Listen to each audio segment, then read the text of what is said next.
Santa. I lied to Star Wars Santa today. I didn't think I was gonna be able to make the show today at 11 a.m. Pacific Standard Time, and then right before after I got off Santa's show, my schedule changed, and now I have until a little bit before 1. So I'm good. We're good. So, but also, what does that mean, Rob? It means technical difficulties. I think. It means Rob thinks I don't like Andor. I watched the whole show, Jason. Of course you do. All 90 minutes of it. That's why I make sure to extra shit talk you when you're not here. And thank you for bringing up Jack in a Box. And Chris, you dodged it again. You won't bring it up. You know, you won't even eat Taco Chris, Bells. Yeah. He welched on his bed. He's a Welcher. Like a Welch's grape. Hate Welch's grape. Welcome back. Yeah. Welcome back, Mr. Jonathan. Welcome back. Yeah, so yesterday I immediately after the show, after the trailer came out, I spent about 4 hours cutting up the trailer, putting all of the clips into slow motion. Dissecting it like Ochi too, right? Yeah. Like just cutting into there. No, I would and fucking Google, man. Like, oh god, Google pissed me off so bad. Like it was infuriating how stupid Google can be, because I uploaded the images to put into the slides, right? Or the videos, and it's like processing. 4 hours still processing. So then I go and I upload again, half of different clips this time, processing. Woke up today, some of them are done, not all of them, just some. And it's just like, what do you guys want me to do? So I clearly can't do it that way anymore, because it won't work. So we're gonna try it kind of a different way today, but I do have to I still got to fix the show to make it so that way we don't get all the bots showing up during it, because I like the bots. Like the bots? You know, the bots never call me a pretentious little bitch, Jason. That's all I gotta say. They do say that your wiener's too small, and if you click there, you could get a bigger one now. So you're saying they're at least helpful? My wife might agree. You know, it's never enough. Yeah, that's true. They are kind of helpful. I mean, they are just trying to help. They're just trying to help. But yeah, this YouTube Creator Studio takes a sweet ass time to load sometimes. But yeah, so we're gonna, so yeah, thank you. Arya asked the big question here. Rob, what do you think about that trailer yesterday? You think they waited 24 hours just wondering, is there anything, if he doesn't like this, there's something wrong with him. There's something fucking wrong with that guy. Yeah, I would agree with that. Yeah. Did you like it? Answer the question, Mr. Robert, Mr. Roberto. I love the trailer. I'll say this: if I'm going to critique anything, and this is my feeling across the board, not just for Star Wars, right? But I'll say, you know, whatever, since it's a Star Wars show, could still use a little film grain. Needs a little film noise for me. I think it helps bind some of those shots together a little easier. You know, I just like film noise. I like a little tooth. Yeah. But no, man, it's fantastic. It's brilliant. The editing is spot on. The tone is there. You don't go in there and wonder. I wonder how I'm gonna feel when I'm watching the episodes. Like that is the show tone more than a marketing tone, I feel. And I think Robert Meyer Burnett kind of said something that I kind of agree with Star Wars. Like, I hadn't thought about it this way before. He was saying that for him, there's two kinds of Star Wars. There's ones that feel like they're kind of action figure driven. So you put like Return of the Jedi sort of in that category, the Mando stuff, you know, like the prequel trilogy where it's lots of action figures kind of fighting. And then there's this other one which is more, he called it experiential. I call it's like tangible, where you feel like you're there.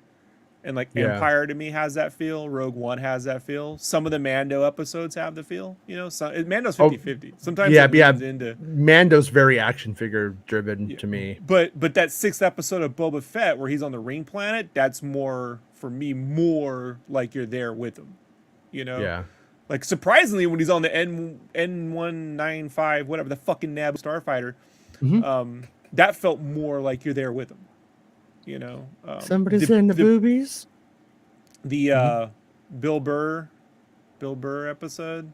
I thought that's more what I'm talking about. This has it. Also, I want to point out, getting the Colin Cantwell ship in there was a real nice touch. You know, like what do you mean? Familiar. Explain. So the Colin Cantwell was one of the original designers of like the ships and stuff before it got kind of handed over to Joe Johnston to refigure out, right? And he passed like a couple months ago. But at the end, when Skarsgård's got the cannons and he's shooting, there's that ship that is the Colin Cantwell original Star Destroyer. Like, yeah, I think it was a hologram in Solo. Yeah, I think. It was like in Solo and maybe in Rebels too. I'm not sure. But yeah, I do remember it came back slightly, but there it is, like really, really back. But I do think that if you're trying to build a space in between episode 3 and 4, like if you look at Cantwell's stuff, it does have that it leans more into the 60s sci-fi feel. Like when just Joe Johnston starts like taking Macquarie stuff and making everything Star Warsy, like which you can see on the ILM documentary. Johnson had that. That's the Star Wars feel that we know. But I think Cantwell is like a step right before it, literally in the process. And I think if you lean into that here, it works, you know? Like it would never have worked post Return of the Jedi, I don't think, you know? Yeah. But in between 3 and 4, it's brilliant. Yeah. Yeah. It's like when Star Wars was super limited in scope and there was only so much that they were ever going to like do, certain designs just there was just no room for them. But with unlimited Star Wars and a galaxy that needs to be bigger than it currently is, I'd say, there's more room for weird stuff and for alternate versions. And, you know, I'm okay with 3-winged TIE fighters and stuff like that. Otherwise, that stuff annoyed me. Like, remember when they did the thin satellite dishes? I mean, which normally that feels more like a Space Mountain thing, but it does work. You know what I mean? As a prelude to other stuff. So I really like that. I felt that the Jedi Starfighter was the closest to a Cantwell design in the prequels. You know, like that because the original concept art for that had like those literal triangle ships coming out of the Star Destroyer. So no, man, I loved it, dude. So no, I was pleasantly surprised. And by the way, I was saying that I don't think we're gonna get to a lot of the articles today that have come out. I think tomorrow we will hit the articles all up heavily. But there was a little quote from Tony Gilroy saying that if they didn't use the volume, and sources of ours said yes, we did.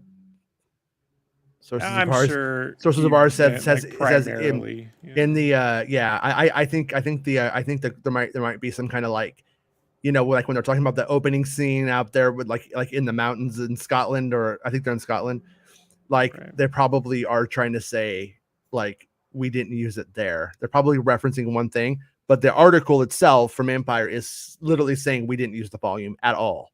It's the quote that they pulled without the rest of the context probably.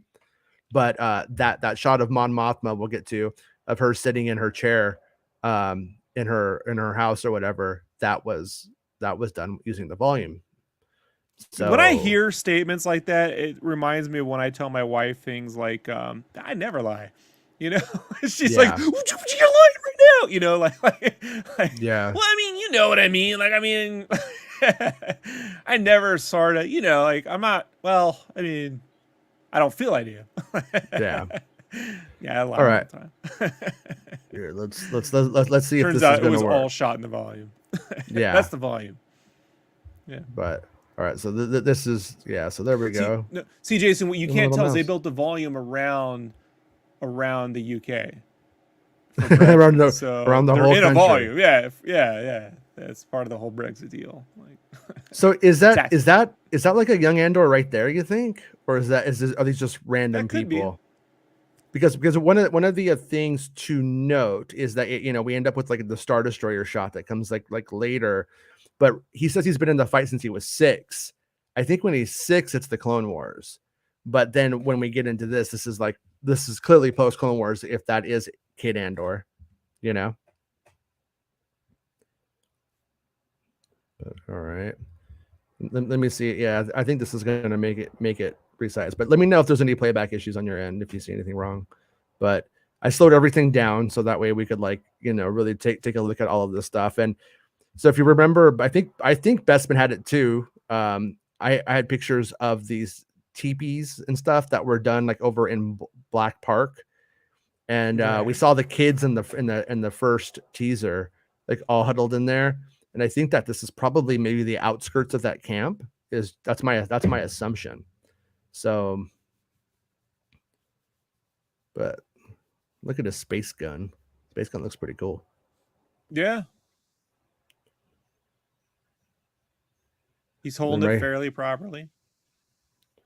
And right here we got a lady, and looks like a sort of like a little kind of a every man's Count Dooku speeder.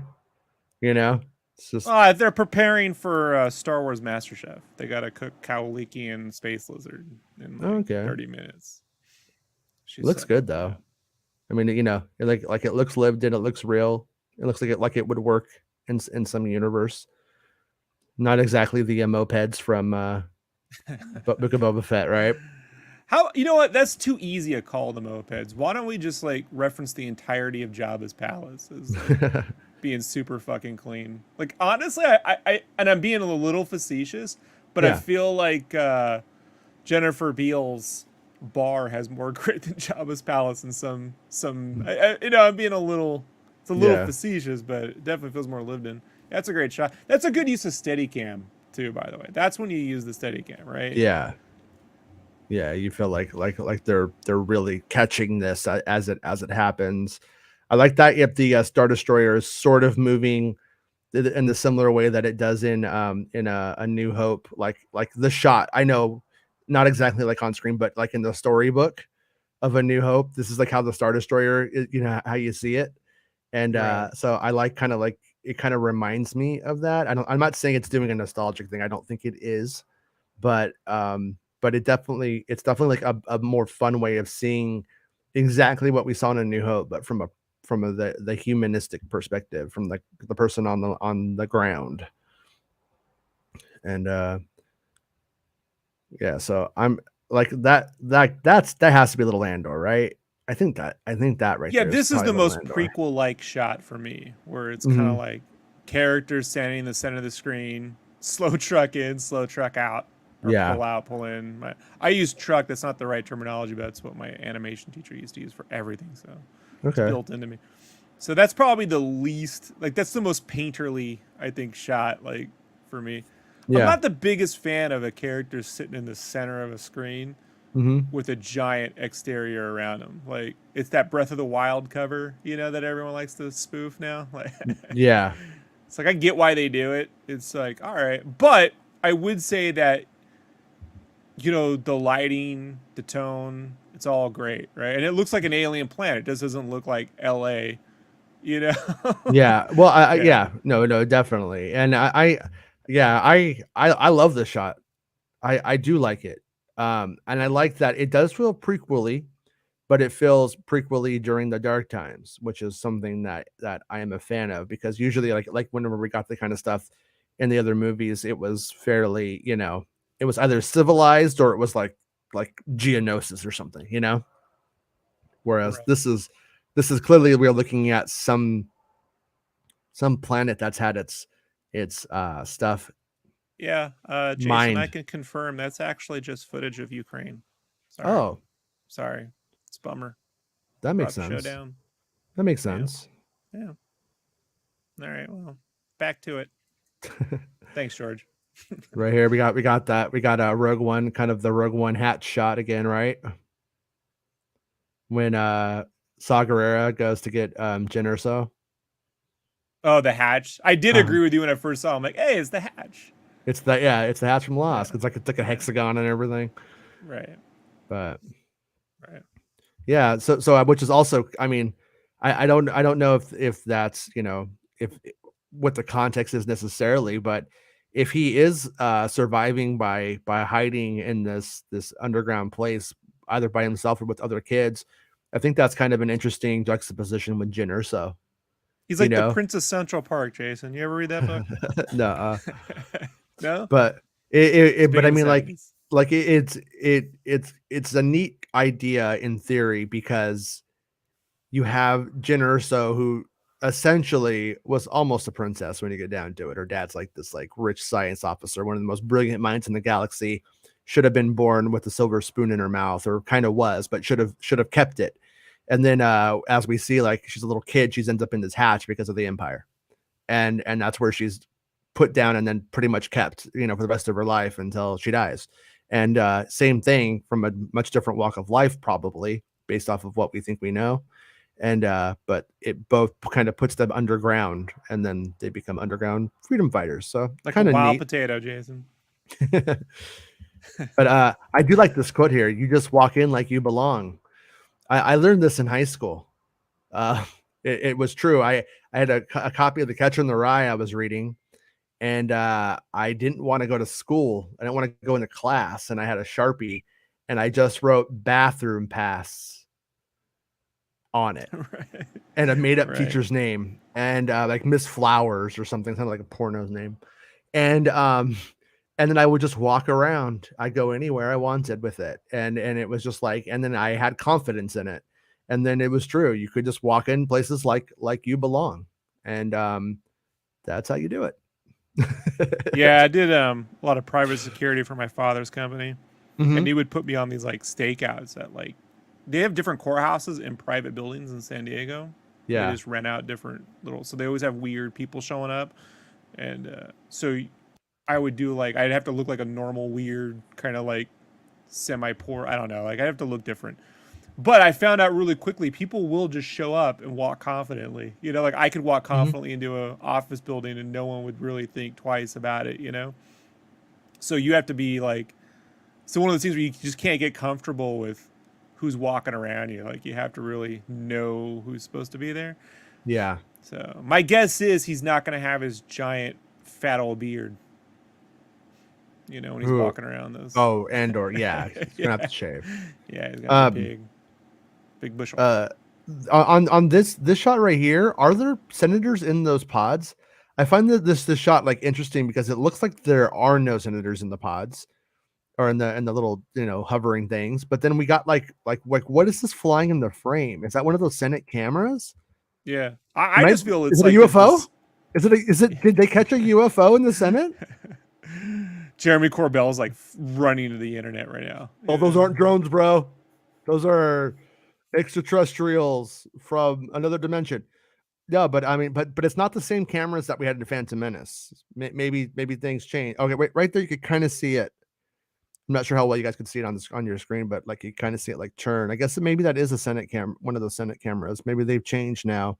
Maybe they're black and imperialized, like sleek instead of that yellow kind of look that we used to have. Yeah, if it is an actual like in session Senate scene and not just a character walking in talking, then I'm just assuming a lot of planets have left or been dissolved or. Or just not even, yeah, like that's what I Yeah, was what's the theorizing point? yesterday. Is there Yeah. like no point in showing up to these things because it's yeah. Yeah, why vote, right, Jason? They're so fat and satisfied, and then there actually is a fat one. That's the most that is the most Lucas shot ever put into a Star Wars piece because that's how he Yeah. shot most of the prequels, which is the coffee. It's true. Yeah, right here we got, I don't know, something about these shoes like remind me of like the Smurfs. You know, Remember like Johan and that little kid like on the Smurfs. Like it reminds me of that. yeah, Gargamel had those. When we first moved into this house, we had this giant snowstorm, Hmm. and my wife was at work stuck, and I went out to go take out the trash, and dumbass me locked the door, locked me out of the house. and Yeah. it was snowing, and I was wearing no socks and freezing. So like I managed to find these like pee pads we had for our dogs we never used, right? Yeah. And I had to like duct tape the pee pads to my feet to keep them warm. When Looked a I lot live like this. kind of related, they can't imagine that someone like me would ever get inside their house. This both plays into both things here. When I lived just down the street from Lucasfilm, when I was living in San Francisco, me and Luke was like, I don't 2.5 years old, and I ordered some food for us, and they would put it on the back porch. And I'm just like hanging around the house. I'm like in my like boxers, no shoes on, and I go to get the food, and the door closes behind me. I don't know if Luke closed it or if it just Right. closed. I'm not sure, but I bend down, pick up the food, door slams shut, and it's locked. It like when it slammed, it like Yep. locked itself. Just like that. And I'm outside, and it's like, it's about 40 degrees outside, which to me as a California person, very cold. No shoes on. 40 I go around to degrees. the back window. My son's just looking at me in the window, Right. and then he's like laughing. He's picking up pennies, acting like he's gonna put them in his mouth. And I'm like, I have like a rock. I'm like gonna break the window if I have to, to like Right. jump through. And I was out there for about an hour. Luckily, my ex got off work early that night. Like I got really lucky. But yeah. But they never think someone like you would get into their house. It's a funny statement. But I like the set though. See, now that's a set. Yeah. Right? It's not just a video screen that's projecting a grill. Mm-hmm. I don't know, man. Like, I'm not a fan of using the video screens. I for complex hangers and shit in the background, great. But for a room like this, just build a set, man. Like, Yeah. it's so THX 1138. Like, that's what I love about this. I love that look Lucas had, especially in the THX 1138 Special Edition, where it was that blend of late 60s and early 70s architecture and like just like binders with cables and shit. Like on Rogue One, I had the floor plans and stuff for a lot of the sets, and those like screens right there, like you see right there, in front of Andor, look at Andor if we're right. Those were all designed to be iPads. They were just buying iPads and putting iPads into like wooden fixtures with videos playing, and then they had like these like little systems to like plug them into USB things to keep them powered. And I wonder I think that might be one.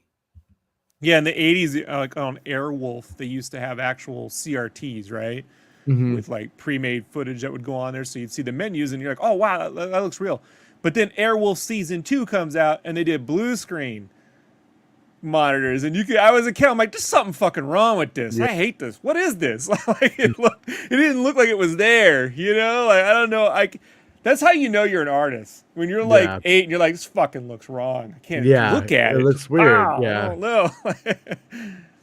I like how if we're assuming that the other men in this shot are Imperials, and Andor is of course the spy, showing how like gritty war is and how dirty they all get in it. They're all dressed, Jason. No, what I'm saying is like there's always that problem with like the Imperials looking very clean shaven and clean all the time, and then like you see like one of the heroes come in and like Andor right here, and you're like, oh, they would just catch it right away. Maybe not. Well, maybe that's why I thought the snowtrooper dudes had to wear the KKK hoods, because they had like that big like orange beard underneath. Like, they're always in those frigid conditions. They have to have beards, but they can't show them, so they had to wear that big hood to hide it underneath the big beard. And then old Stellan Skarsgård playing Luthen. I like how he calls him Cassian Andor. I know. That's funny. No, it's funny. But like when I what's up with all these chains though? Is this a sex dungeon? Yes. That's where Padme's foot fetish hangs out. So makes sense. But what was I gonna damn it? Oh yeah, in Australia they call it oregano, and really? So like because like I watch every Australian MasterChef there is, and so now I use oregano. My fucking wife hates me for it. Like If we get divorced, it's because I won't let her go. But with Andor, I'm like, yeah, I'm using an Andor now. The old Andor. Yeah. So. Yeah, He's off the I'm. chain. Yeah. Right. I'm kind of. I'm just like really curious about like all this stuff, like because it is a spy thriller. Like they are setting up this idea that Luthen is a rich man who has enough and then starts to rebel, and maybe he's the first sort of financial backer of the early rebellion as we knew it. You know what I mean? Maybe he's one of the first people to like to really pay for it, so to speak. And but also I think we should be open to the possibility of the concept that it's a ruse, that is pretending to be that, and that is going to try to, bring out who the rebels are so that he can ultimately turn them in. I mean, it could go that way, but we also had some stuff early on. I think I want to say something from Bespin about a funeral with his wife, with the character's wife in it, and I'm wondering if this was him, Right. but so which would make me think he is actually ultimately good. But so right here we see clones walking through the streets. So I'm gonna guess this is from when Andor is 6. I'm gonna guess they're not CGI. Nope, they definitely don't look like they're CGI in this one. Yeah, they look real. Yeah, that looks cool. I honestly don't have any problems with the CGI clones. I don't think they actually look bad. I don't think The they're only really time like, they look bad to me was yeah. that shot where they're all talking to like Sam Jackson on the battlefield on Geonosis, where they're Hmm. like clearly in front of a screen. Like there was just something the way all that compositing worked with the digital video. It's probably the digital video more than anything else, because Mine is it was pretty hard to tell. Like honestly. Yeah, and in Revenge of the Sith, when they're in that the hangar and some of them don't have their helmets on, like, and they're like CGI. That's where I have more of a problem. But like the helmeted ones for the most part, don't really mind it. But it is obviously better to just put the people in the costumes. But yeah, and Lucas is screaming right now, Jason. He doesn't agree. well, he wanted to. I think he thinks the costumes are better, but he was like, for price point, and it's not. Price point. That's ultimately what it came down to. I know. Because they would spend so much money on set with costumes falling apart and having to fix them and shit like that. I don't even think it's necessarily building the costume. You know what I mean? I think it's the schedule. That's Lucas being a producer more than anything, I'd say. Meanwhile, like Lord of the Rings was like, we put every detail on a fingernail you're never gonna see. Yeah. That's why at the time I'm like, I'm not saying one is better. One might be overkill, but there has to be a happy medium, right? Yeah, Like no, that's right in the financially middle. sound. Look on the wall back here. You can see some like C-3PO legs just hanging out. Like 3PO legs, get your 3PO legs. I missed that. Who needs 3PO legs? Yeah, that's like the drumstick at Star Yeah. Wars, right? At Disneyland, you can get that turkey drumstick, but in Star Wars, you can get like a 3PO leg. Oh, look, his little gun kind of like, I think his little gun lights up right there. Look at it before he stuns her. Oh, probably. that's the Terminator laser scope, right? Yeah. Yeah. Like this set though. Looks nice. And those guys' costumes, talked about this last time, but they're clearly like riffing on the Bespin security guard concept about like what does a security force look like in Star Wars? Well, they're not stormtroopers exactly. They are from an earlier time when it was the Republic. So this is like a dirty version of that almost, I'd say. They look dopey, but I like it. Like they're like dopey, but in character for the universe, Yeah, I don't mind a simple jumpsuit. Yeah. I just think like it needs some material. Like Yeah. it has like a spandex, but around it has like some bandages and dirt and shit. Like it's when they're all wearing spandex. I'm like, I don't know if that's Star Warsy to me. Like this is the limit. What is the purpose of the hand things? Oh man, you look cool. Yeah. Like, didn't you ever go shop at Hot Topic in 2002, man? Like Oh, every hoodie had one of those. she looks great. I got I a mean, Kingdom Hearts hoodie, bro, that has that. You know? yeah. Yeah. No, I mean, like I think Ula might have had those kind of things too. I I get it. I mean, if maybe she just feels sexy in it. I don't know. if you I'm wanted to use those and make them functional, you yeah. would need them to cover your grip so you don't get calluses if you were constantly lifting things, right? Like, and it like short, like, you know, when you wear you ever use like a kettlebell, you can get like short gloves that just Yeah. cover right here so you don't get calluses. Like that would be Okay. the only reason. Yeah. So what is this? What are we looking at here? This is Oh, just it's is this like opening up. It's like feed yeah? me. Is this like a sand crawler kind of door? Well, Of it's the new area at Galaxy's Edge that Paycheck is building, Trashland. trash Like, land. you know, No, yeah, no, it's like huge though, because I mean, look at the kick up on the bottom there. Look at yeah. the what it's kicking up there. Like that implies it's really big. That's not like a sandcrawler door, right? Something even No, or this is maybe that junk planet, right? yeah. Yeah. Yeah, I mean you could see like a ship up there. Yeah. So what I am asking is this: wouldn't you rather give it all to something real? I guess he's like a lone, like disruptor at this point. He just kind of does his own shit, Yeah. right? Yeah, this is sort of like Cassie and Cowboy Days right now. Right here, I want the Hulk music from the 70s Hulk, the sad piano. You know what I'm talking about? Right. This feels From like the a credits. volume shot to me. Mm-hmm. You know, like I could see that backdrop is the volume, and these are guys in the foreground. But I Yeah. may be wrong. You know, I mean that may actually just be a giant green screen on the back lot of pine wood, though. that's true. Most likely, I'm gonna say that's probably around like the water tank area, but I could be wrong. But if anybody Get all knows, let fucking us know. specific with it. Why don't you? Well, we got it, dude. We got it. We know a little bit, little baby bit. So right here we got Steve Bannon. He's talking about how he's going to use all that wall money. He's all my thing is I'm going to take the money from him. I'm not going to build a wall, but I'm going to buy a yacht, a space It's yacht. that's how Steve Bannon imagines himself. Like, Yeah, I know. yeah, I was saying like homeboy needs to get some monkeypox going if he wants to get it. Maybe like some early zombification of the face. A little bit of Yeah. Palpatine eyeliner going. Yeah. Gotta say though, man, Skarsgård's rocking the old guy in Star Wars vibes, man. He's got some fucking pimp robes going. He's got some hoods going. He's got a pretty good looking lady. I mean, I think this guy has it all, and He's got the Kingdom Hearts hoodie, bro.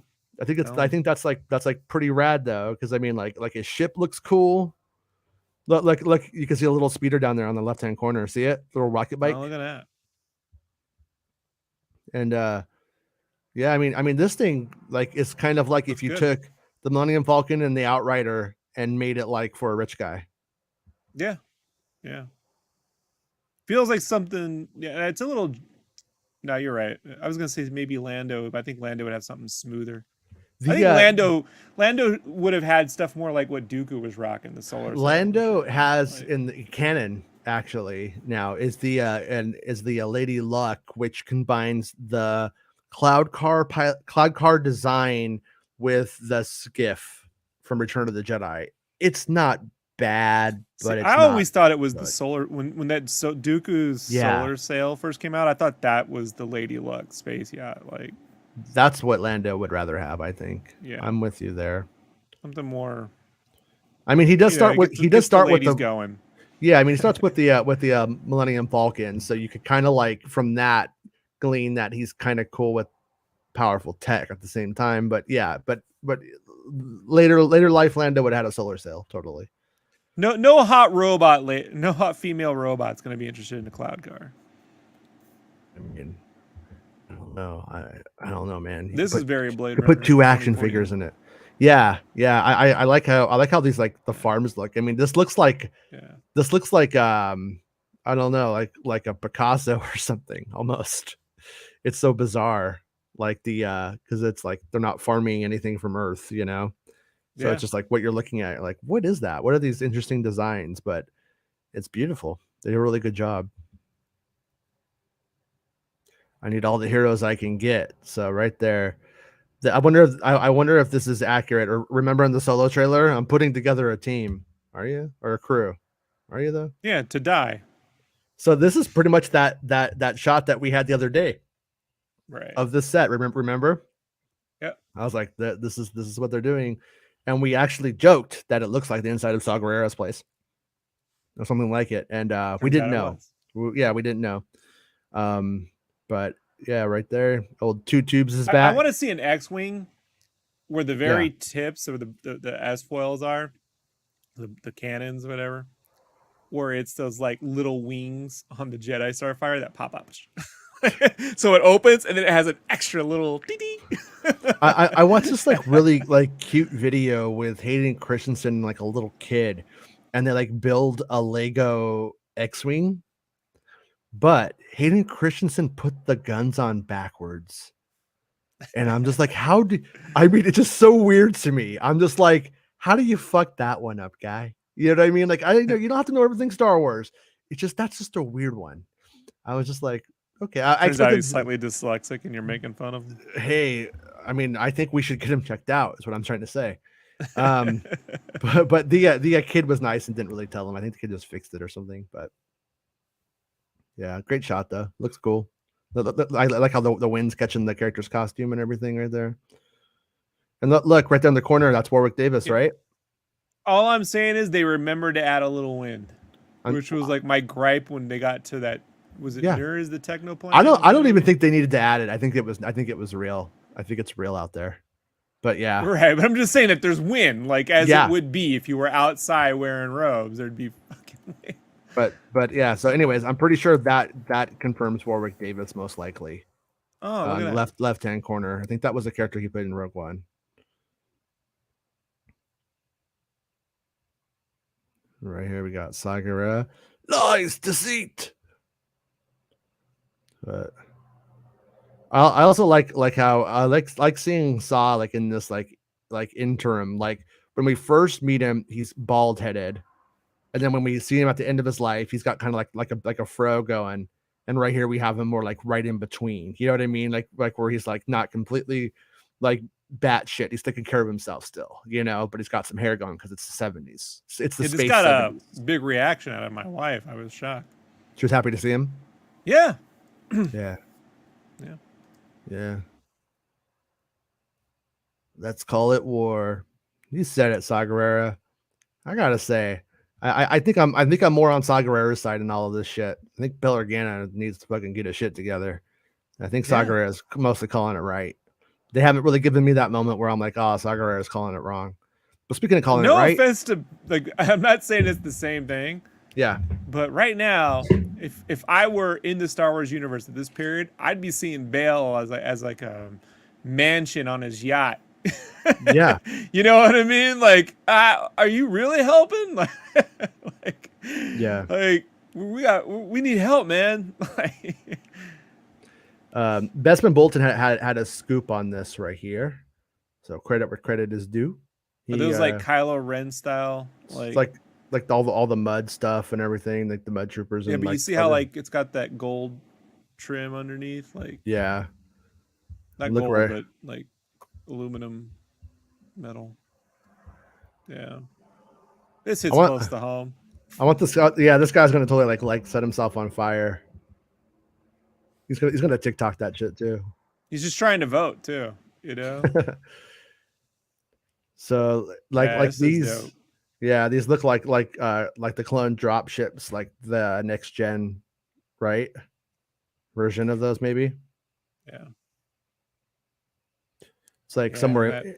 It's like I think we almost go like those Republic landers from the Clone Wars, from Attack of the Clones, to those like things that Finn gets out of. You know what I mean? I think like that might be like kind of like the evolution of them. Anytime they can take the prequel stuff and give it more tangibility, more like it feels real to me, and less more like a toy like that.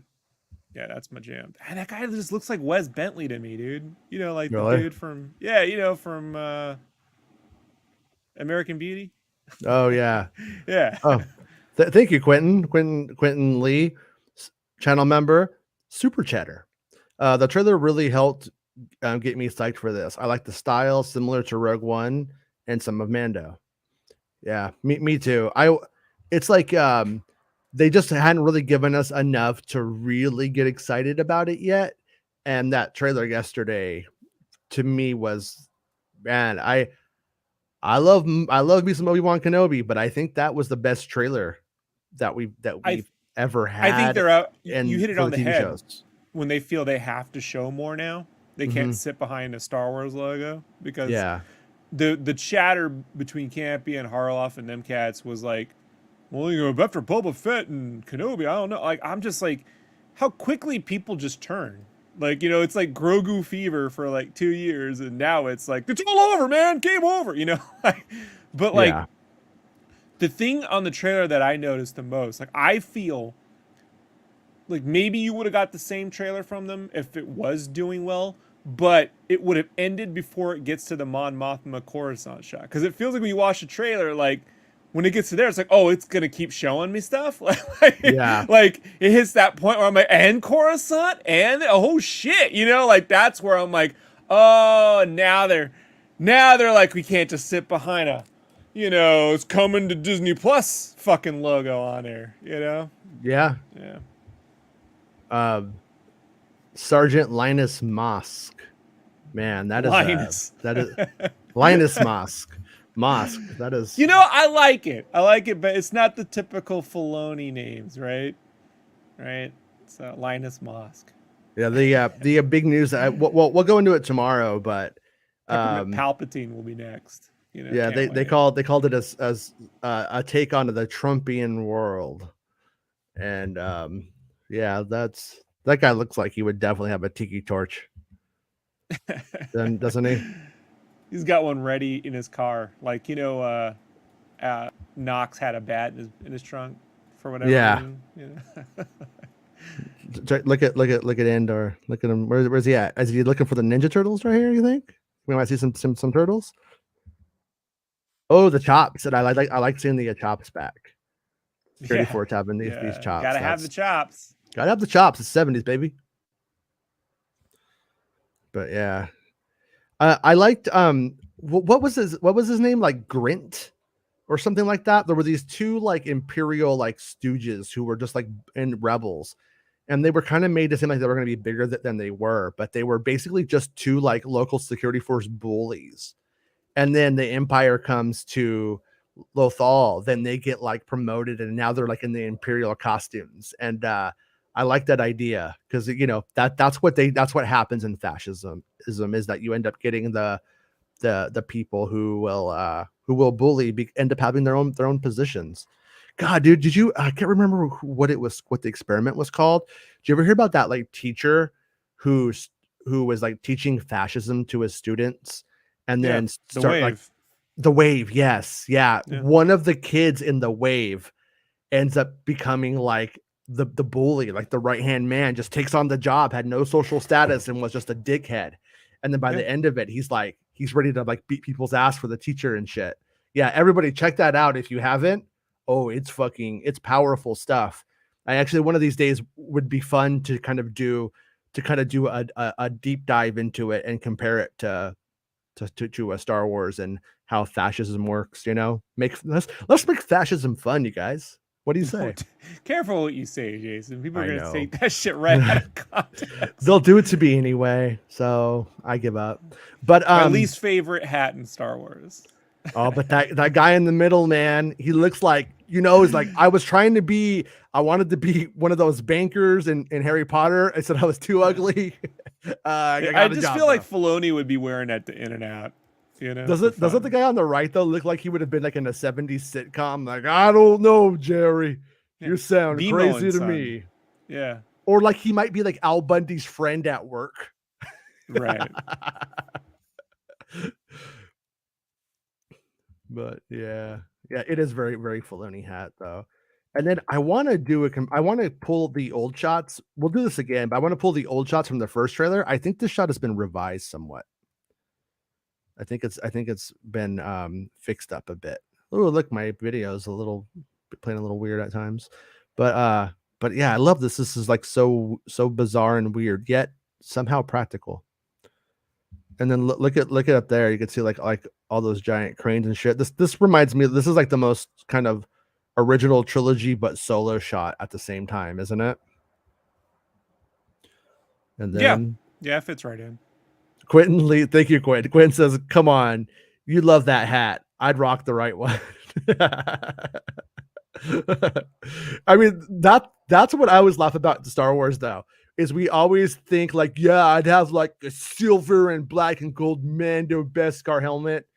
In reality, the three of us would be wearing those hats. Like we would. I want those that guys. hat, the cap that has the lightning bolts off the side that was big in the 80s. Remember the lightning bolts on the side? Like Thor? yeah, it was big. It was big. I want the one that has the Bud Light, the BLs on both sides. You know, the kid on the Edison twins had that one. Jason, he's a big fan. But and then right there we see those like Landers with the orange cargo from Rogue One. Landers. Is it Landors or Landers? Landors. Landers. We are the Andalorians. That's what we're gonna call ourselves, the Andalorians. But yeah, with the wingtipped hats. That's right. But once again, lot of these frames, like that is once again, I really do love Obi-Wan Kenobi. But I will say that there's not a lot to when on rewatches to like look at. When you do your rewatches, you completely are like you have to be into the characters, or there's not a lot to rewatch. And but this kind of show right here, I think if I'm into the characters, great. But also the rewatchability on this is going to be so high because look at these shots. Like I kind of want to look at them all the time. Someone, I think Arya made a comment about maybe Deborah Chow being a little overestimated. I don't think that's it. What I would say, if I had to put a guess on it, is that Gilroy has been a part of a lot of actual theatrical films and has directed his own movies. So you're used to being like, when you're in that theater, you're looking up at a giant screen. You're used to like the audience needs to see some shit. And I think when you only work in TV, you're like, it doesn't matter. The face is filling the frame. Yeah. You know, as long as that face is filling the frame, everyone's watching the characters. But this negative space, right? And so I think that if I had to guess, the ideology behind it is he's bringing, I don't want to say cinematic, that's unfair because it's not, but it's playing to if this were on an actual screen in a theater, you'd be looking around while shit's going on too, you know? And I think that sorry, go ahead. You're not going to get that from someone who's only focused on story or character, you know? Right. They're going to constantly put I believe if this were a Kenobi shot, it would just be, she'd be filled more right up here. And it'd probably be more straight on, so you could see them walking, you know, at you having a regular conversation. There's just such a difference in space. Between the space that they have to shoot. Cinematographer too at Pinewood has a lot to bear on that. You know? And what they can do in the spaces that they have to shoot and stuff. The thing I wanted to two things I wanted to point out. We have Dedra Miro is her name, Dedra Miro, and back here we have Spider from Goodfellas. Hey Spider, give me a fucking drink, you piece of shit. Look at him back there. And then the ceiling here looks like the ceiling where we saw the guys from the opening of the guys in the white uniforms who are also fat and satisfied. You know, when they're all sitting at that table. I think this might be like that same kind of ceiling. So this is probably she's probably runs the I'm wondering if she runs the prison initially, but like and then is this like part of the prison complex? But I don't think so because we had all those like tubes and stuff with them walking around, and but we see her here, so I'm not sure if she's just like, is she like the person on his tail? Is she sort of our inquisitor to Andor in the early parts of the series or something? But we see the people in the white and people in the normal uniforms. And this is where I think that's not his sister anymore. I think this is getting a little bit Pornhubby if that's his sister, don't you? Yeah. Well, it's Star Wars accurate. You know, right. It's not just a focal length though, Tyrant. Like there's plenty of like some wide shots. There's just nothing filled in Kenobi behind them. The show is, from what I'm trying to say, there's an under structure to the way shots are laid out, and they're designed around an actor, less around sets and stuff. that's why, like, when you get like Hodge's room, it can be a video wall because it's irrelevant to the shots. Yeah. You like that's what I'm saying. Like, this is the room and the setting is more of a relevant thing to the person making it. I'm not saying to the story or to Star Wars. I'm just saying whoever's behind it. Like, Yeah, it doesn't like Hodge's room completely serves the story 100%, right. but it doesn't give any like depth to it. Like I don't get to look in there and see like what does Hodge have on his shelves? Like what does Hodge like what matters to Hodge?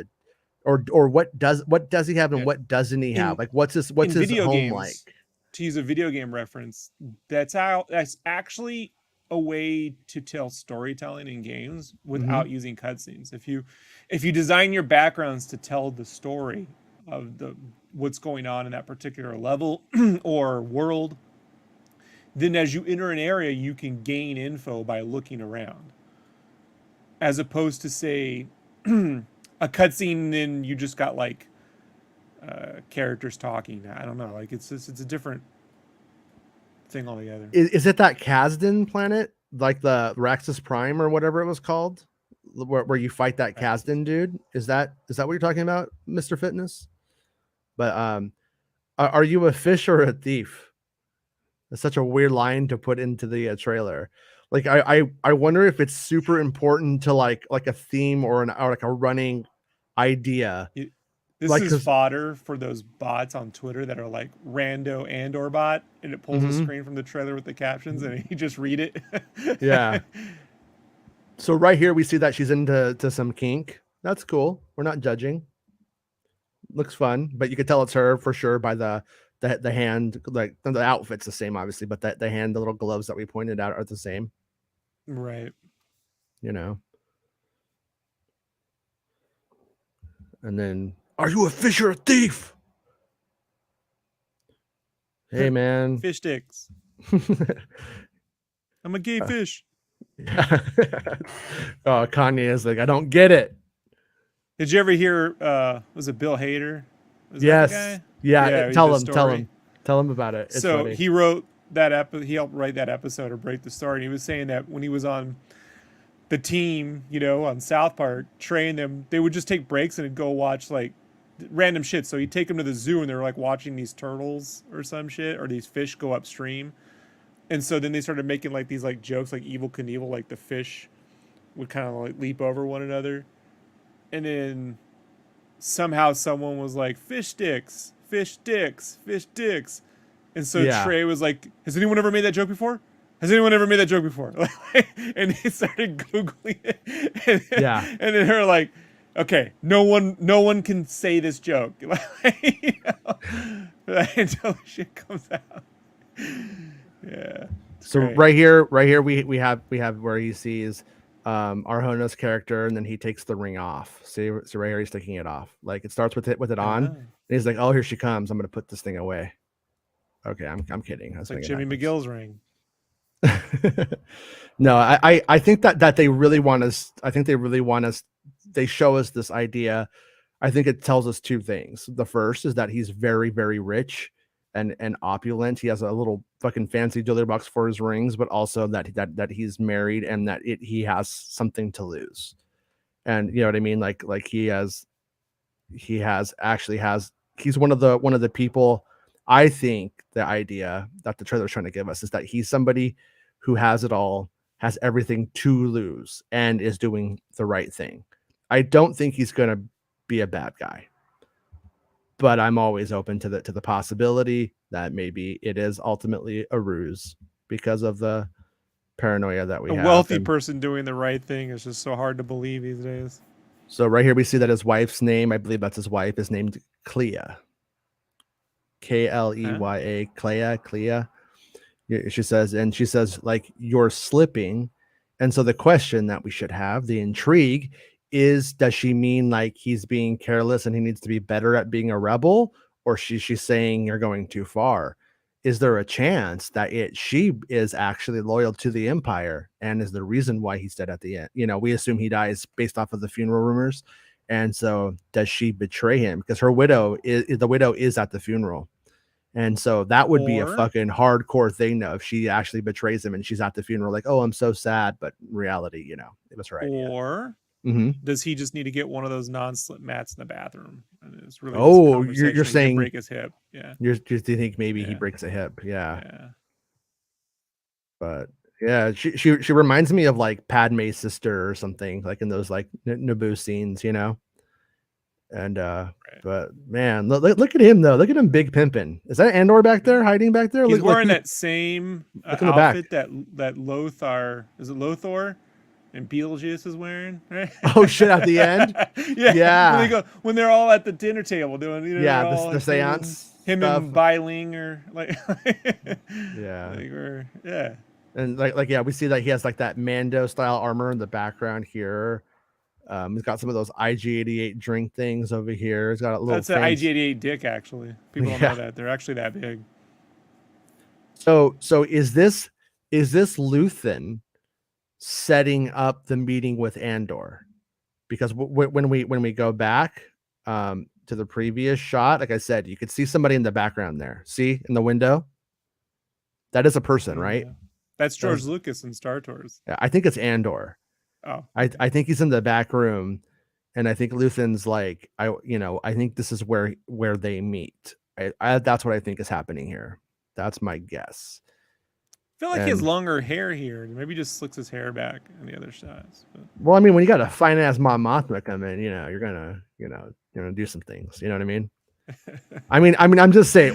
Look, let's be honest, dude. I mean, a guy in that robe, he and his wife are swingers. I mean, they have to be. There's just no way. There's just no way that you have that robe.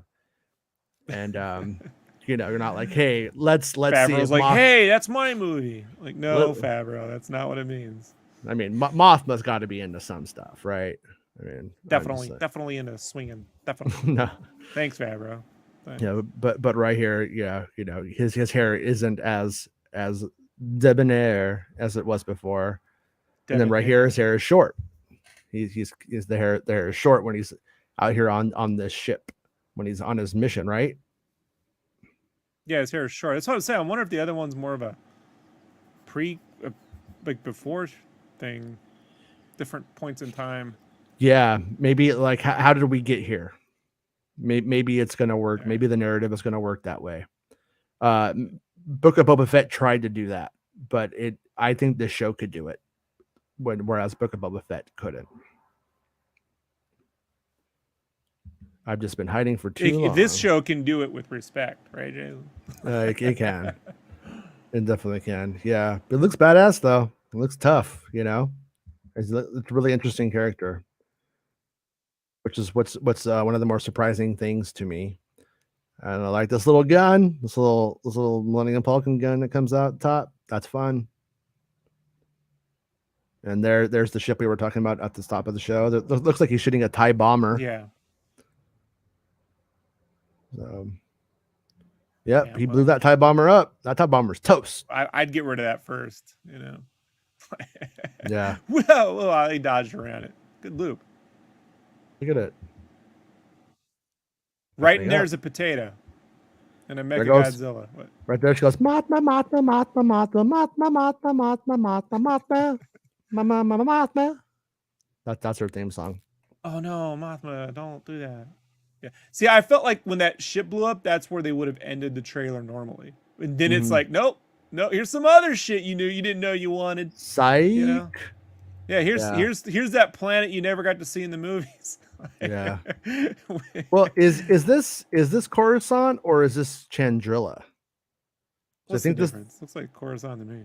Yeah, I mean it does. I mean it doesn't though. I mean it's like it looks gold. Look at the. It looks like if Coruscant had an Art Deco phase, like a real Art Deco phase. Chandrilla becomes the new. I believe it become. Wait, no, it wasn't Chandrilla. Wait, what do they blow up in Force Awakens? I don't fucking know, bro. Remember the planet? Remember? Yeah, not I remember. Coruscant? I just don't know what the fuck that was. Like, yeah. You know. So right here we can see there are people in the Senate pods. We can see that now the Senate pods have the Imperial logo put onto the front, you know, whereas before, yeah, it looks like Looks like they all do. It's like when Trump puts that logo on all his candy bars. Yeah, it's a little brother. As long as everyone thinks I'm a good girl, I could be a bad girl. Oh, right here we got the yoga instructor. I said that guy's fucking Luthen's wife. Let's just be honest. I was seeing the alfalfa cowlick, honestly, like the George Jetson, you know, like or the. All right, sucked. Thank you for the super chat. Sucked, much appreciated. I think Stellan. I like the logo, by the way. It's great. It's great. I think Stellan will be bad and good, and Andor will have to kill him when Stellan makes a choice that hurts the Empire, but in return hurts the rebels. Yeah, I think there's going to be something to it, something to that whole. Thank you, Tyrant. By the way, Hosnian Prime was what I was thinking, and I was like, but I could be Hosnian Prime or it could be Chandrilla. But I do think that ultimately it's going to either go that way, what Sucked is saying, where it's going to be like, well, now you are in the way of the greater good because of one of your own choices, or it's going to be the one odd time that something good happened, so that somebody who didn't have to did the right thing. And I gotta say, you know, I hate to say it, but maybe we do need some characters like this in our pop culture for the people who are billionaires to see, wow, maybe I want to be like that guy instead of what I am. You know what I mean? Maybe. It's the biggest stretch I've ever heard. I know. It's impossible. You can't be that wealthy and care. I don't believe it. You know? You definitely lose touch. Like that's what I was saying. Like on Santa Show today, I don't believe in woke corporations as much as grifters want to make it sound like Disney's woke. I don't think that exists. I think they're just ultimately self-serving monsters that will. It's nothing new too. I'm not like trying to go, oh, this is the politic of our time. When I was a kid, it dawned on me when I was a kid how out of touch they were, because it made George Bush Senior or whatever, like how much was a gallon of milk, or like what was the last time he like gone to the store and it was like he thought a gallon of milk was like $1 or some shit. We were like $1. Yeah. You know? Yeah. Is it weird that like if Mon Mothma was my girlfriend and it was Halloween, like maybe I might want her to dress up like a sexy Tweety bird? Is that kind of weird? But can you see the cherry blossom tree? No, she's kind of has like a Tweety bird vibe going, but she's kind of like a hot Tweety bird. But also this motherfucker on the left, he looks like Mike Pence. This motherfucker has like pure out Mike Pence energy. Watch when we get to him. So right here we got Mon Mothma, who I think would make a sexy Halloween Tweety bird. You know, if she was like really thirsty on Halloween and needed to overdo the costume. You know what I'm saying? No, nobody does. Fair enough. I'll keep it to myself. But Tweety bird. But look, are you Jerry O'Connell and Stand By Me? You know, when Bugs Bunny would dress up like a. Hey man, yeah, that was weird. But it happened to Garth. Remember Garth when he's like, when Bugs Bunny dressed up. But anyways, yeah, look right there though. Look at that. Like that is some Mike Pence right there. I don't think it gets any more Mike Pence in Star Wars. So and he still goes along with the Death Star. You know? Oh yeah, for sure. Yeah. Cylon, Jason's got his kinks. Hey, I won't deny it. All right. What happened to my video? Where'd you go, video? Here you are. All right, let's go back to Mike Pence. So, yeah, not much to say on that, but yeah, this is the shot right here that uses the volume stuff. That chandelier is right out of a early 60s, late 50s mall. I got really into like mall design when they appeared in like 55, 56 and how regal they were. Like they were really super, like that is super mall energy. Lakewood Center Theater where they premiered Jaws, my theater for years until it closed down during the pandemic, unfortunately, used to have a chandelier not unlike that in the middle of it. Right. And you used to also have really vibrant red carpets. And I remember as a kid, literally, I think I fell in love with movie theaters as a kid, going to see Return of the Jedi, walking in and looking at that chandelier, and then the bright dark carpet it had lights that would lead you to your theater, like theater one, and here's how to get there, stupid. But the lights were super bright. I had really sensitive eyes as a little kid, like, and I was just like, whoa, it felt like Christmas or something, But doesn't this feel like it's probably the last shot of the episode? Like don't you think this is how the episode's going to end, with these doors closing and you're like, oh shit, she's doing it. Right. It's She's the going Godfather full. shot, right? Yeah, I think so. Right, we got the Death Troopers. I still want to see the Death Troopers using their green laser stuff, man. That's not been used. Right here, I wonder what happens here. But she's crying, some bad stuff. But look at I know why. It's B2 emo. He's like, well, life is meaningless. He makes you cry. That's what We're all. She's all. They're all posers. He's the South Park goth kid of droids. Yeah, just chain smokes and hates everything.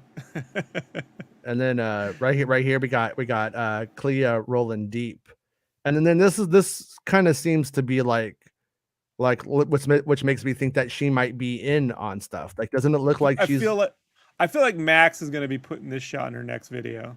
Yeah, yeah, like serious, like total. Yeah, Max can do it. I think she can do it. Yeah, but yeah, look at Clea. This is what revolution looks like, says Clea. Wait, is she the one saying it? Yeah, she's the one saying it. She just needs some librarian glasses, right, Jason? I mean, I gotta say though, man. I mean, Cassian's a spy. You think he's gonna try and sleep with old Skarsgård's wife on the side, because that's what spies do. If he's a James Bond spy, he's gonna go for it. Hey man, 90% of all military. Really? It's a tough one, bro. I worked in HQ for over a year. It's ridiculous. So look at that thing. Disneyland needs that. Minor. That would be a way better tram. Yeah. Way better tram. This is how like Disneyland techs see the people mover, but we don't see it that way. Like this fucking ride sucks. So this is probably, remember that room with all the chains in it earlier? Yeah. And I'm like, is that a King dungeon room? This looks like those are the chains are holding up all these parts here. So I'm gonna think that it's like a chain. The chains kind of was like the design motif, and this is probably connected. This is the kind of shot that like Roken's like hangar area needed during the fight. Yeah, like a good coverage shot, like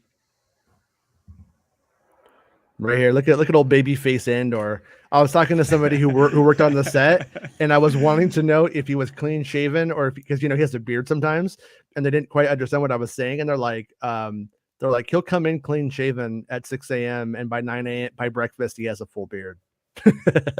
We're not talking about his hormones. Like no, we're talking about his ability to grow facial hair because he's a real man. We know he hit puberty before he did Havana Nights, Dirty Dancing 2. We know. Which was a Natalie Portman vehicle that she jumped off of, by the way. So we could have had Cassian Andor and Natalie Portman together in a different world. Could have. But yeah, these are right here. These were filmed. This were filmed at that dam, if you guys remember, during production. And look at it. It looks cool. Yeah. Feels very Mission Impossible. This is what I wanted Kenobi to do. Mission Impossible shit. Like I'm couldn't do it. Couldn't do it. They said no. They said no. Andor's doing it. If he's a one man going to get Leia, like he's got to be Kenobi Impossible, dude. Like it would have been so good, dude. He's got the mask so he can be in disguise. Like if there was ever a time to put the Mission Impossible mask, it would be Kenobi in disguise. Like so good. You could call a little show Kenobi Impossible. Yeah. So I'm guessing if that leak that we had, which by the way we have more evidence of the barefoot people from that story that we had the other day. We can see it in the good shot very clearly. Too, very good lighting, yeah. And but right here, so I'm guessing that if all that pans out, Andor pretends to be somebody, gets arrested to be put into the prison, takes that person's place, so to speak. Ends up in there, can't really get the information he needs, so I think he makes a diversion, causes a big riot of some kind. It's not that hard, Jason. All you got to do is walk up and tell them you support a 60% tax rate for the wealthy, and they'll automatically lock you up. And then, did you see that California cat who won the fucking lotto? And I love how when you win the lotto, $1 billion, right? Yeah. Taxed 60%. Yeah. No one bats an eye. Yeah, well, that's the thing is that it, everybody's okay with that stuff because everybody thinks they will become a rich millionaire someday, but you Right. won't. It You're should being, be taxed that high, but it's just funny. It's like the one time they get taxed is when you win the lotto. Other than and that, then no. this confirms that what our guy said, and that's that It breaks Andor is a out. prisoner, and right Right. there you can see him in the prison garb, Yeah. and yeah, so right here it looks like he. I don't know if he causes that explosion, but yeah, he definitely probably makes some sort of diversion that causes chaos in the prison, and the rumor that we heard is that they were making parts for the Death Star.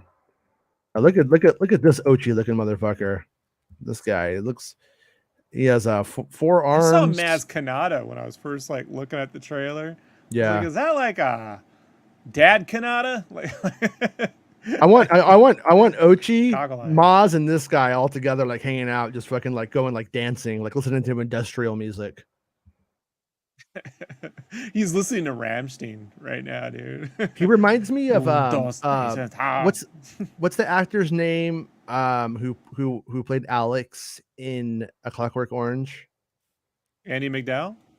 Yeah, Roddy McDowell. No, yeah, Roddy McDowell. Yeah, not Rod. Norman McDowell. Roddy's Planet of the Apes. Andy. But yeah, I don't think it's Andy though. Malcolm McDowell. Malcolm McDowell. Yeah, yeah. He has some Malcolm McDowell vibes going on, doesn't he? That hair. Yeah, the eyeballs. And then right here's the guy we saw in the first trailer. Remember in the teaser, this guy was like in it and walking around that Shot town. Put. And yeah, there he goes, and he's just like. So I think that I think what we have here is workers essentially going on strike against the empire, but going on strike against a fascist regime that will kill you means you have literally gone full rebellion at that point.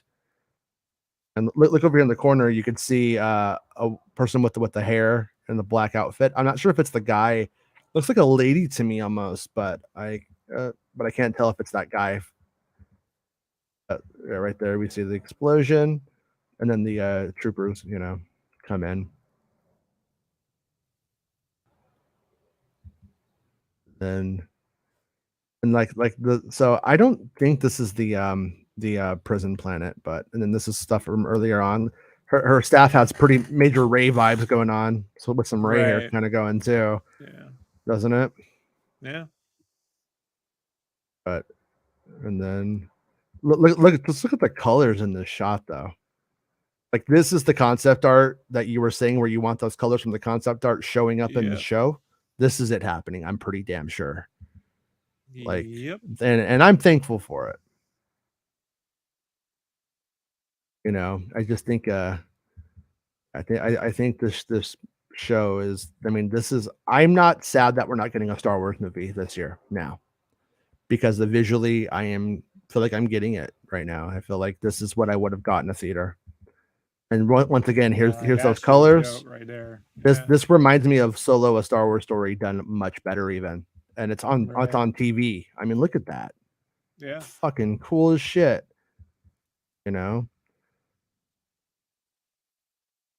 Looks so cool. And that right there is probably a volume shot, I'd say, most likely. But I would say though, I think the vehicles or that rig, rig they have for the ships, that front projection rig. Yeah, I wonder if they're like using that still, or if that's become obsolete, or if they just they just keep it in the bag of tricks. Well, the hydraulics matter, so I can't imagine they'd. Well, we were able to actually get through the whole thing. I didn't think we were going to have time, but we did. So let's go over to the Bespin Bulletin site and start looking at some of those articles. By the way, I fucking cleared the cache and everything on my browser, trying to get those videos to post, because Google blames it on you. It's not you, it's them. But it's me. It's really annoying because I have to like enter in everything now. Like I usually just hit B and Bespin Bulletin comes up. Now I actually have to write it out. Got to use my fingers. It's auto suggests BY. And you're like, no, Google, damn you. We just went over it, but my buddy wrote this up, and he was the first one to discover it back on the first trailer that they were adding the subs. So let's give a little bit of credit there. I did know to look the second time though, because I do learn. But back in maybe learned that Kyle Solar's character was named Sybil Karn. Fiona Shaw plays Ma'arva or Ma'arva. Yeah, I think it's Ma'arva maybe. And currently identified actor plays Salman Pack. We get glimpses at Karn and Marva once in the latest trailer, but now there are as much of a focus as they were in the teaser trailer. And the three have scenes primarily entirely on ferrets, which we know. Ferrets? I love ferrets. Oh. No. You're Ferrets. thinking of the bad word. What was the bad word in Star Wars? Fucking dank ferret. Dank ferret. I will never forget that. So stupid. Yeah. I don't know, man. Marmots. Yeah. This time around, we learned the characters are seemingly learned the unnamed security force on Ferrix, whose costumes are very reminiscent, at least to me, of the Bespin Wingguard. The man in charge is played by Alex Ferns, who's best known to us, the Brits, and the iconic EastEnders villain Trevor Morgan. I think I only know is EastEnders the show that I Want to Break Free by Queen, the video is based off of? Because I think that's never watched it. Don't know. Or was it no? I think it was a different show. It was a different show actually. It was a soap opera, different soap opera name. Anyways, yeah. So Sergeant Linus Mosk, and which we were talking about earlier. Good name. I want to memorize these names, this is helping me.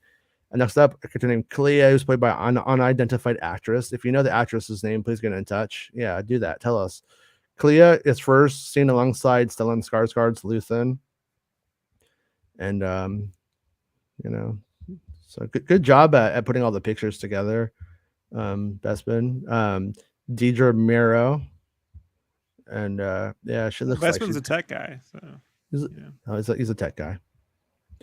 And then there's this other article that he did, and we will just kind of briefly get into it. But it's that did Tony Gilroy direct 5 episodes of Star Wars Andor? And there's a couple of things in here. Is that I think Bespin basically nails this one, and we don't think he really directed 5. It's weird for the trades to mess that up. They do mess up stuff. Darth Maul was the main bad guy and Kenobi. It was meant to be. That was never true. But they do. According to Variety, Tony Gilroy directed the pilot episode of the series, along with an additional 4. Was created by Rogue One co-writer Tony Gilroy. He also directed 5 episodes of the series, including the pilot.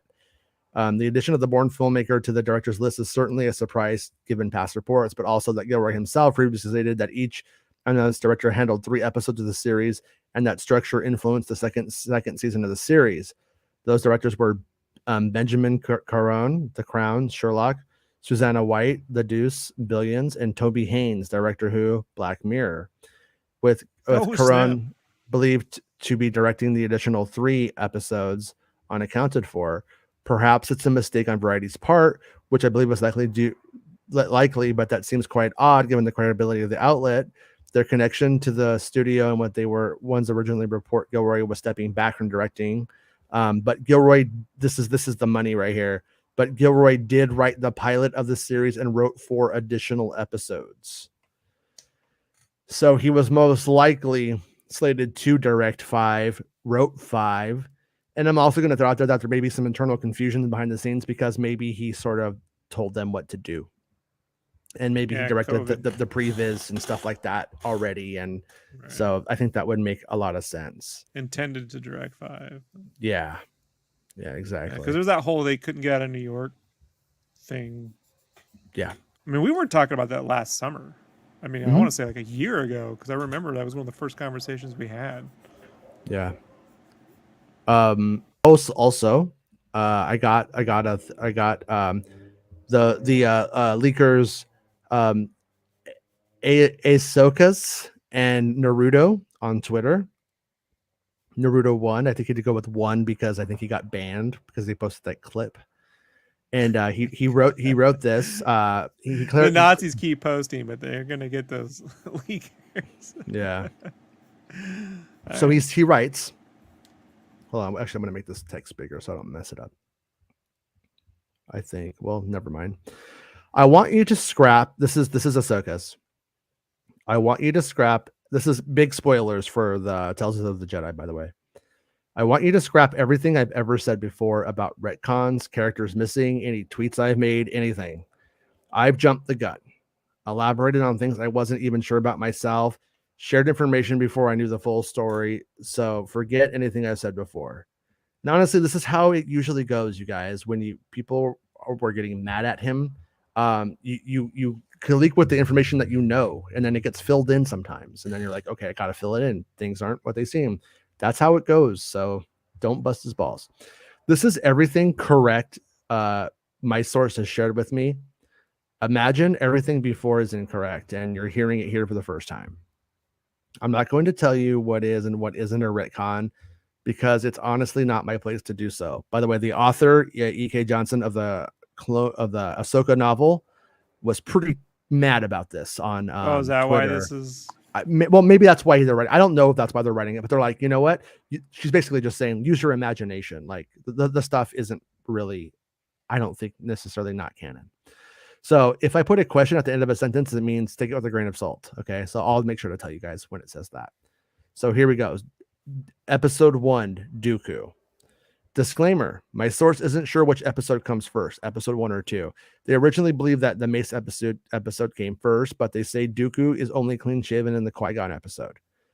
They're not 100% sure. I'll leave the timeline and dates up to anyone in the comments who knows, okay?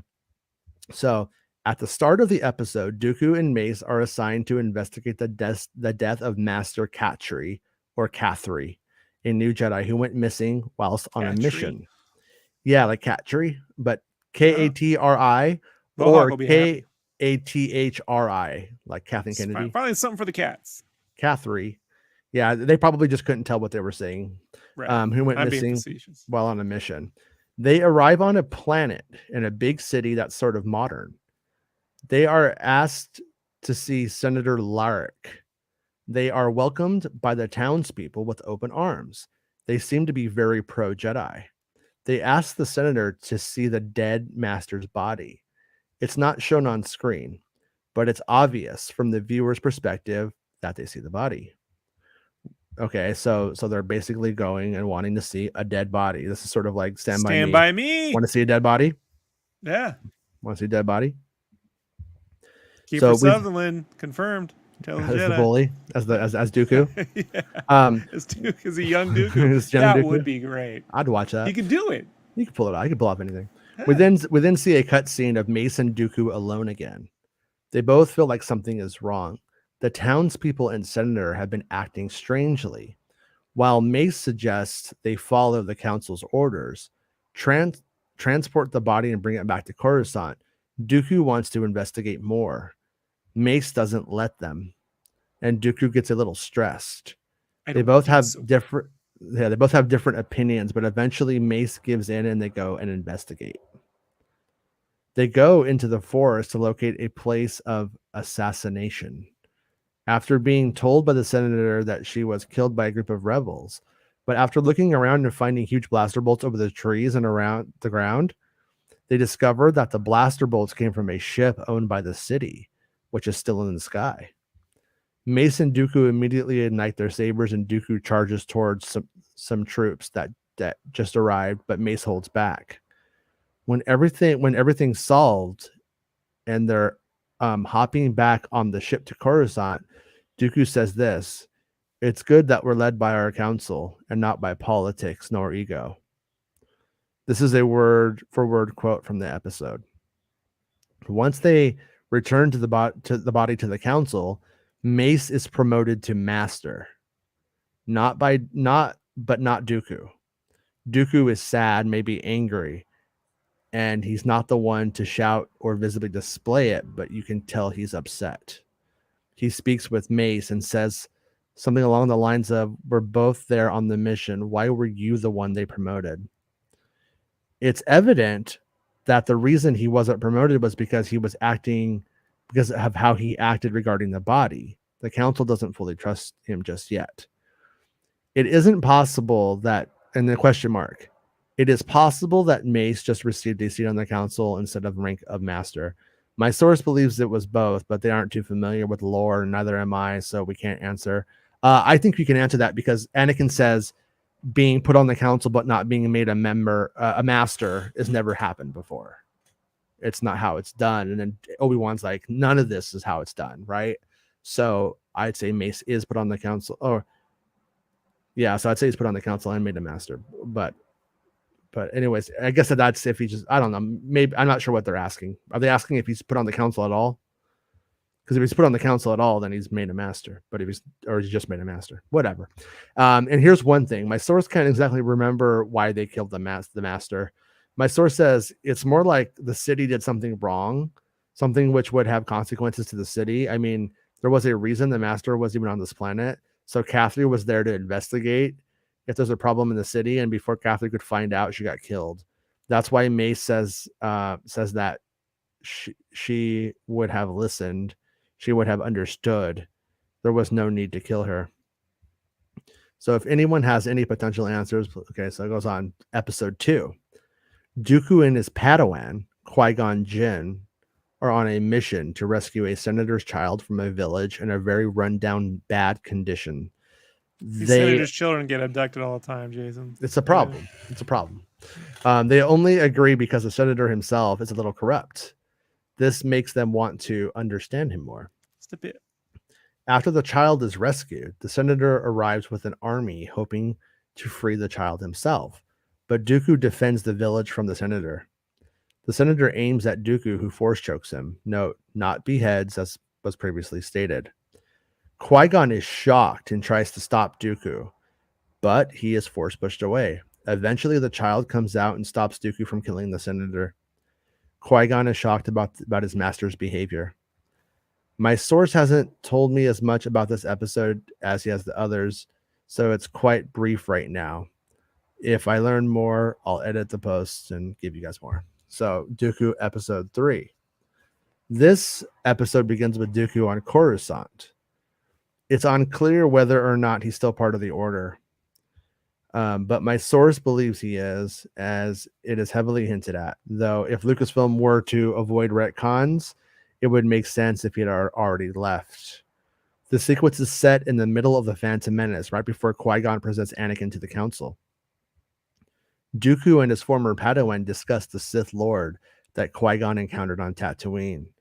Although Dooku may know more than he is showing, as he is likely working with Palpatine at this point. Qui-Gon then goes to speak to the Council, and we cut to the next scene. So this is happening during the Phantom Menace, with little Anakin's there. Time jump, set right after the Phantom Menace. Dooku is at a more official funeral ceremony on Coruscant for Qui-Gon. Dooku is visibly sad. Ki-Adi-Mundi gives a speech. Dooku is looking through the archives, and he deletes Kamino from the database archives. He knows about the clones, likely from Palpatine. It's also hinted that Palpatine told him to delete them. Dooku then leaves the temple, and Yaddle, who was watching him the whole time, becomes suspicious and sneakily follows him out. Note, Yaddle does not speak backwards. Likes to watch. Yeah, we have Yaddle's speech patterns set in canon and in High Republic books, I think. Dooku then arrives at an area that could be the works on Coruscant. That's where, you know, Palpatine's little secret like places with him and Dooku, and meets Palpatine. I was gonna say like Constantinople. No, it's like that really fucked up part of Coruscant. That's like right. Dilapidated. They discuss Darth Maul. Gotham. Yeah, you know what I reminded of in the new Batman suit. We he drove to that part where Wayne Tower is. It's like that's where Dooku hangs out. Yeah, I know that part of Gotham. Yeah. They discuss Darth Maul and his downfall. Both still believe him to be dead. Qui-Gon and Sifo Dyas are also mentioned. We then see Yaddle slam open the door, stare the duo down, and ignite her lightsaber.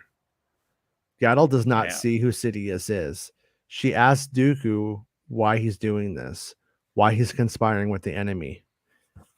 He replies that with an "I see through the Order's lies, their hypocrisy" sort of answer.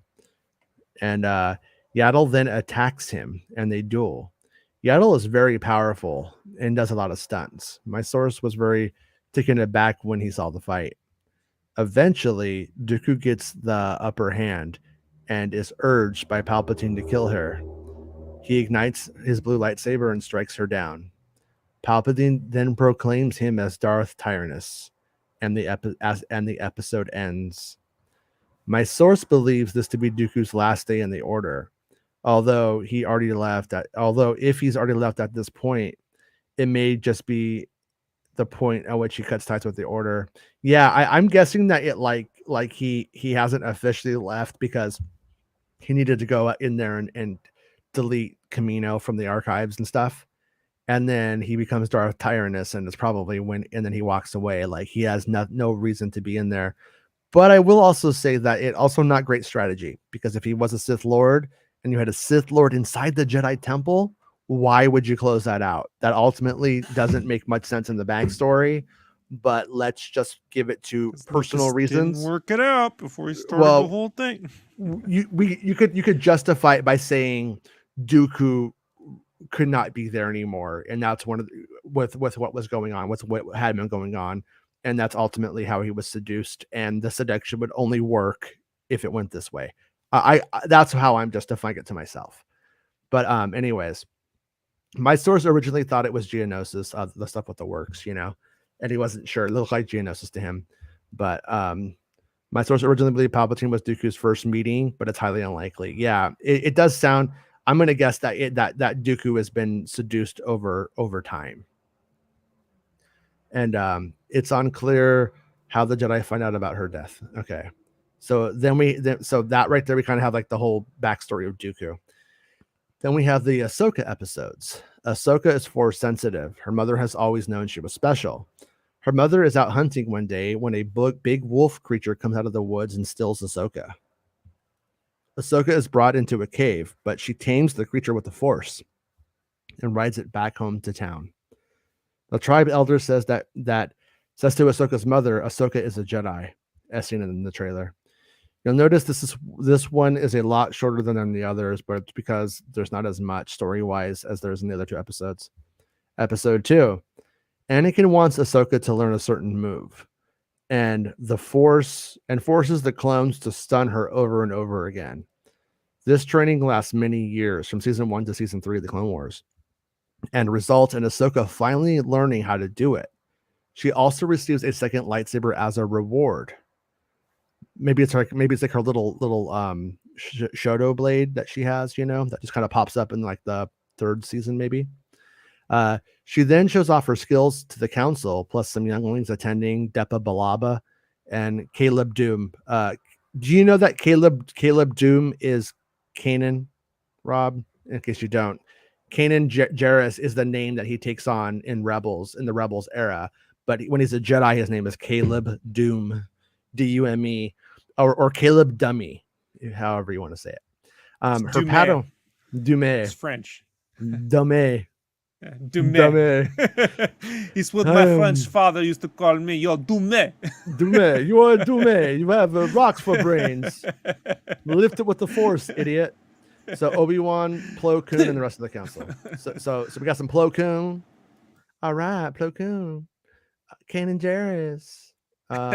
You're gonna bring him out. It's not good. Don't do it. Ooh, Death of Blabba. Don't summon the Felonious. I go deeper in that Blabba. Says once she's done, she brags about it being so easy. Time jump. The scene is set during the Clone Wars Season 7, Episode 12. Right after Ahsoka and Rex approach the clones, the scene is an extended version of the episode and is 3 minutes long. The sequence shows Ahsoka using the move Anakin had made her learn a few minutes prior in the episode.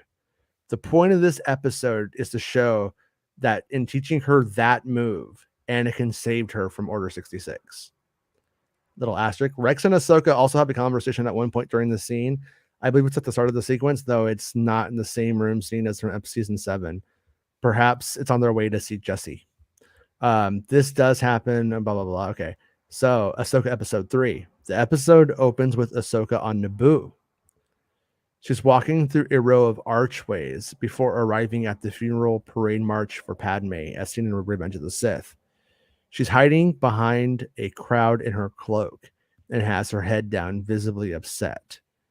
But, she then heads into the palace, where she comes across Bail Organa, who tells her coming to Naboo was unwise considering the circumstances.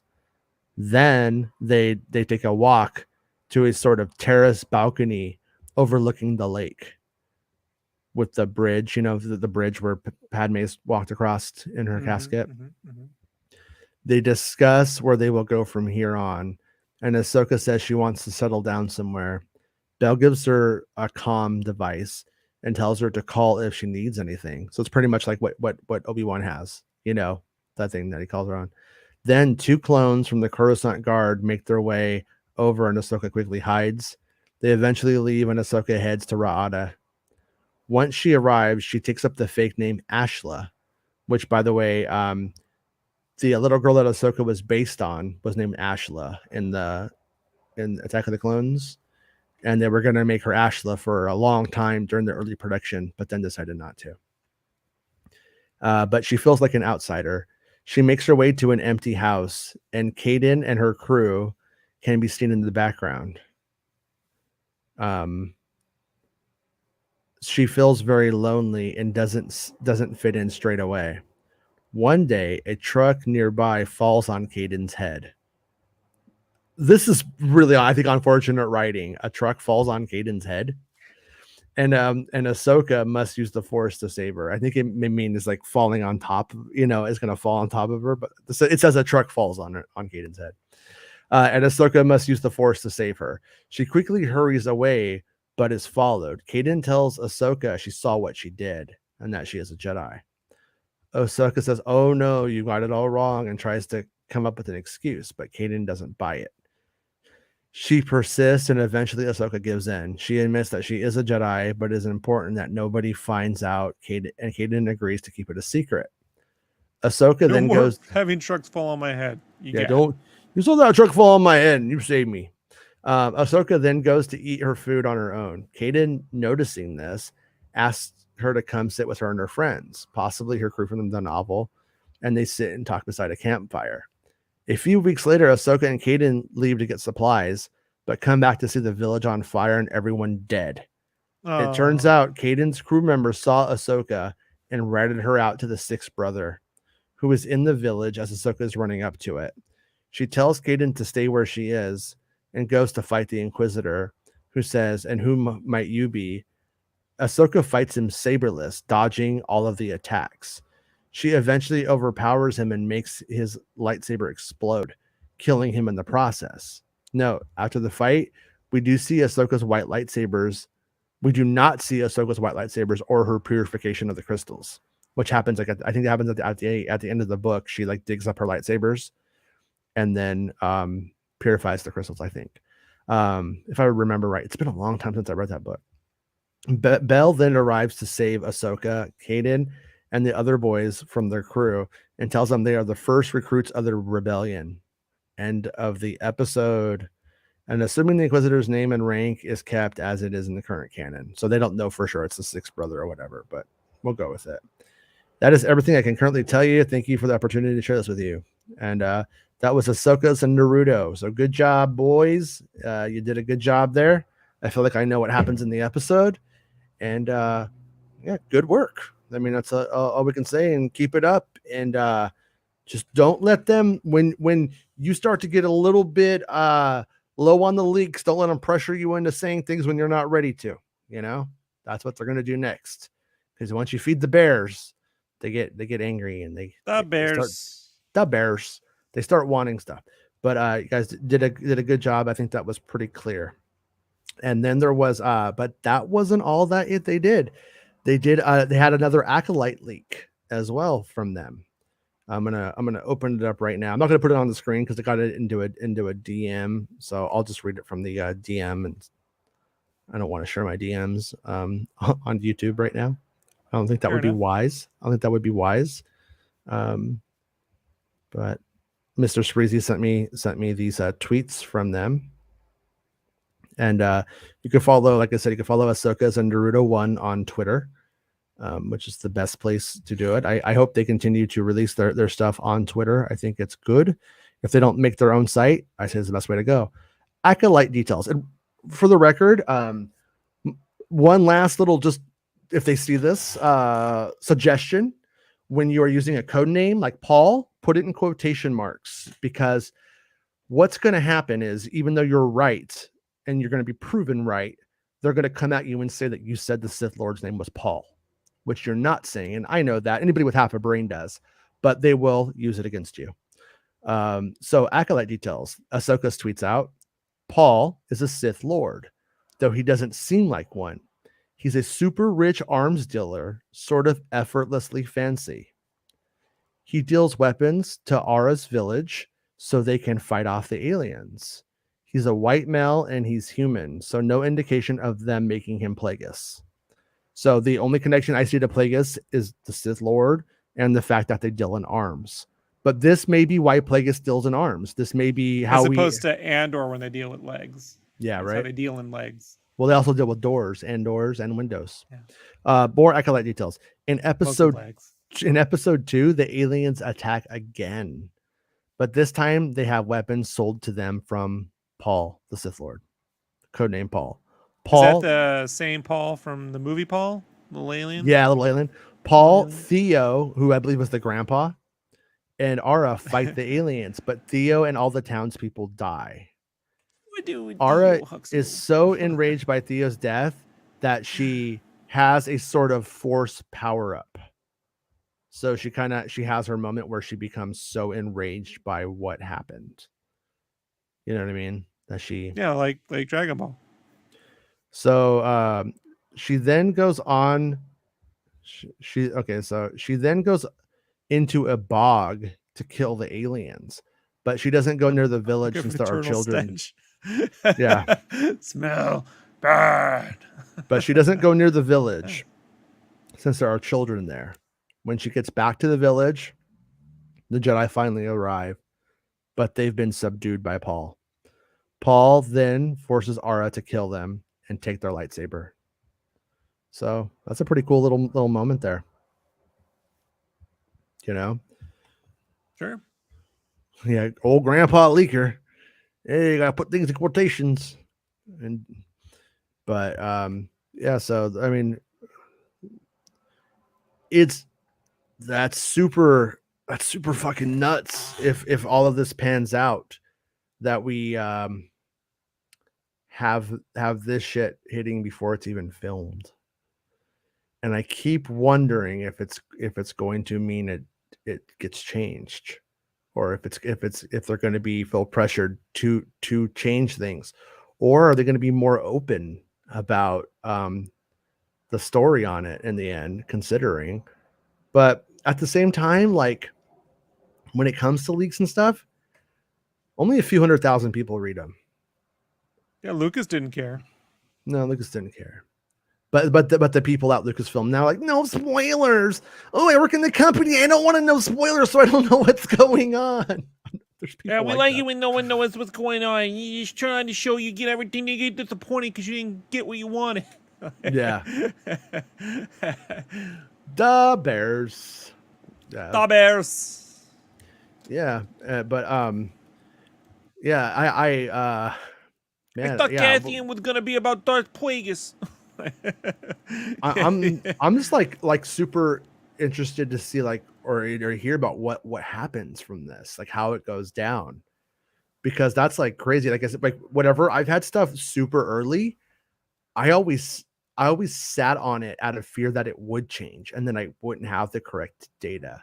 And then I also would just wait to get bored. Like I'm not judging them for doing anything like that. But I would always do that. And so I've never seen this happen. And so I'm super interested in seeing how it goes, and it's going to make things weird too down the road. I think we should be cognizant, if not just outright leery, of the 4chan style leaks that will come down the road, because we've seen them in the past take legitimate leaks and then try to develop it into a full narrative to pretend that they were leaking stuff. And with what they've done, it's going to be really easy, and stuff will seem substantiated coincidentally, just by one lucky guess about something. You know what I mean? Just some weird thing, and people will be like, "Oh, there it is." So yeah. So at this point, if it doesn't come from any kind of does it come from them or from somebody who's put out stuff before, I don't know if I would take it too seriously, because it's going to be very easy to counterfeit leaks off of this shit now. At least I think so.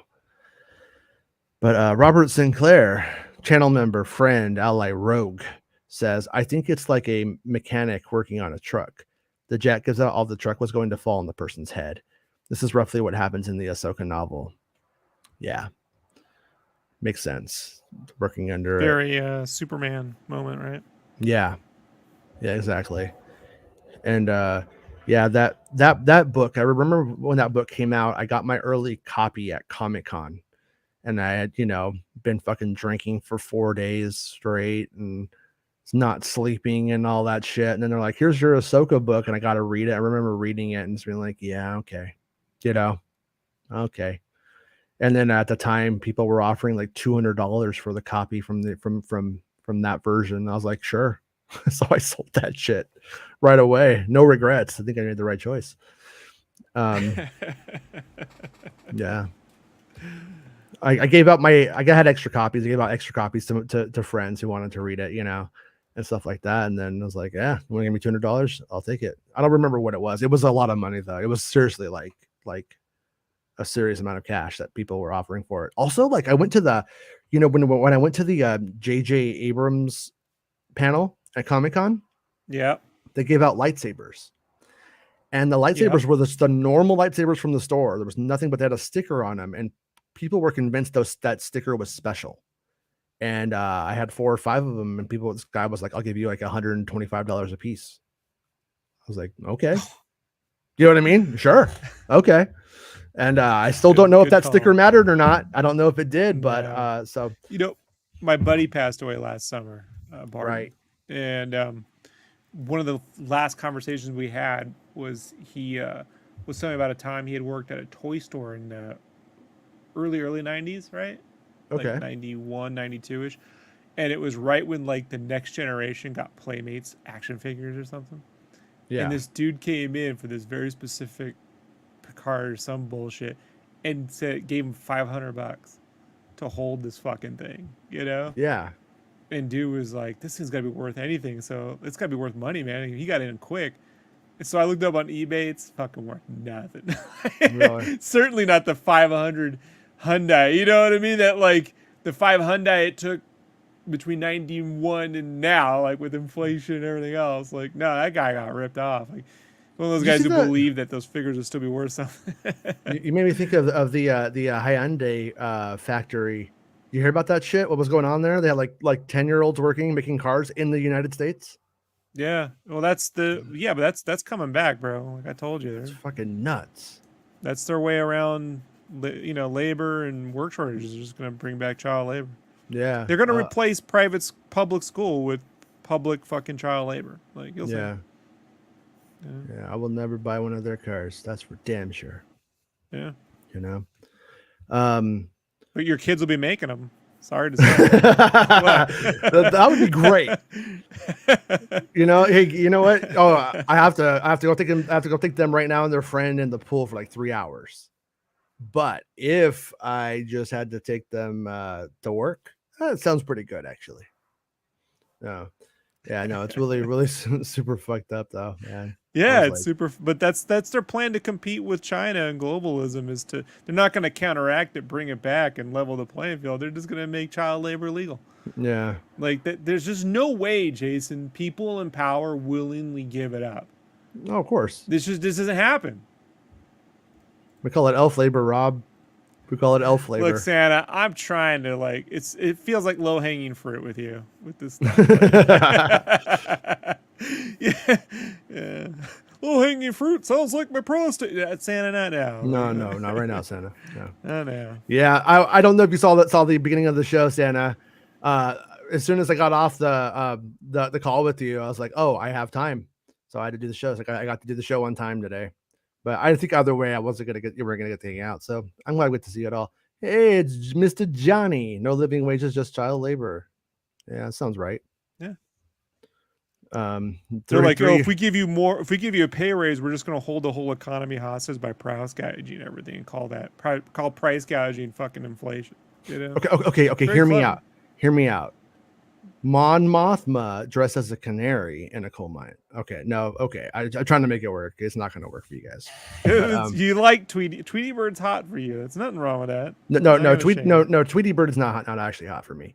She just her face reminds me of like a bird, of like an owl or something. We, You know what I mean? if we ever get to interview her for the show, we just gotta see if she could say putty tat. Like, Wait, say it again. No, I'm kidding. Putty tat. No. You know, like you just said tongue, like you spoke in tongues or some shit, at church, right? Like that was that guy they at the Benny Hinn that they hooked up with Palpatine lightning, and he was like, you ever seen that? Like they had this guy zapping people at one of those Benny Hinn churches, and they gave him the Palpatine lightning out of his hands and shit. It's great. It's fantastic.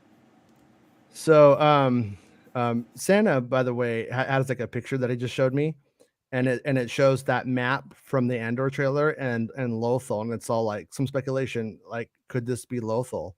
And I'm gonna say no because we see Lothal in the flashback before it becomes the factory, right? Like entirely, like we see it like it's using the Alderaanian things, but we see it before that comes too at one point. I remember seeing it somewhere, and I don't think it lines up at all, and the skyline doesn't really make sense because those were Ralph McQuarrie Bespin / Alderaan concept art buildings put into the show specifically, and what we're seeing in that trailer is not that. It's completely not the Ralph McQuarrie design. So I think that would actually be breaking their own design canon if they should do that, since no, we're talking like it's literally the Ralph McQuarrie art put into I hear you. the It's city. just Yeah, so breaking canon's the thing now. Like it's but the word. no, you keep saying that, and it's never true. Just like with the last scoop, where they were saying that book was breaking all the canon, it doesn't. It all lines up. But it's right it's now. a terminology now. It's the thing, man.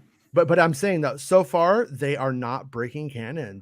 They're just not. I mean, there might be questionable choices, things that we go, I don't like how that sits or something like that, but they are aware of every instance of breaking it. So anyways, Santa didn't think so either. I think he even said, I don't see it, but I guess that might be a thing that's going around. Completely don't buy it whatsoever. Yeah, because I mean, so Baymax says, I think that's the town we see in the trailer with the bell tower. Same town in the large set with the orange brown ground concept art. Yeah. So I'm with Baymax there. I don't think it's that. I think it's definitely the original thing. I don't think there's I don't it is what is interesting though, is I was just about to say, I don't think they're gonna go hard on Rebels or anything like that, but it turns out that Gilroy has praised Rebels. Gilroy thinks that Rebels is really good. There was a quote today from Empire where he's like, basically talks about how, he doesn't really care about Star Wars, doesn't really follow it, doesn't really give a shit about it. It's not his thing. And me and Meg were like, we think that's good. We think that if you're going to do a political spy thriller drama, you don't need to love Star Wars. You just need to understand what's going on in the galaxy and then tell the story crafted off of the politics and how you want to engage with it. And so I think though, in doing this, I think he had to, rides here. That's Gilroy getting the hell out of town once all the fans found out he doesn't like Star Wars. Yeah. But he probably had to actually like read the source materials and probably had to like go through a bunch of it to understand what was going on at that time. I don't think they just like, I don't think he just went in there like a wrecking ball and redesigned the political landscape and the imperial history of the time.